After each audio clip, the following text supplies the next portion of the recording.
MIDC police Thane हद्दीत दुकान फोडून चोरी करणाऱ्या 2 आरोपितांना अटक करून मुद्देमाल जप्त. MIDC पोलीस ठाणे हद्दीत दुकान फोडून चोरी करणाऱ्या इसमांची माहिती खबऱ्याद्वारे गुन्हे शोध पथक यांना प्राप्त झाल्याने सदर इसमाचा शोध घेण्यास गुन्हे शोध पथक यांना सूचना व मार्गदर्शन केले.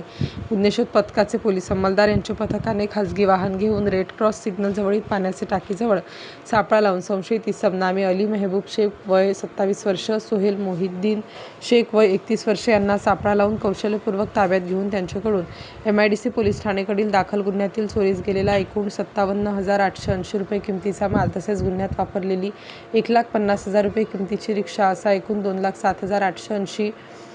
रुपये किमतीचा माल जप्त करून दाखल गुन्हा उघडकीस आणला आहे. सदरची यशस्वी कामगिरी MIDC पोलीस ठाणेकडील वरिष्ठ पोलीस निरीक्षक श्री संतोष नरोटे, सो.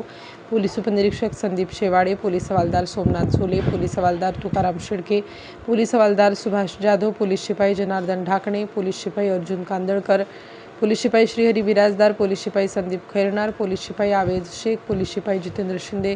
पोलीस शिपाई योगेश जाधव, पोलीस शिपाई विजय सोनवणे, पोलीस शिपाई प्रशांत नागरे, पोलीस शिपाई दीपक जगताप व पोलीस शिपाई किरण सोनवणे यांनी केली असून सदर गुन्ह्याचा तपास पोलीस हवालदार सोमनाथ झोले हे करीत आहेत. स्टार न्यूजसाठी मोहसिन पठाण, नाशिक.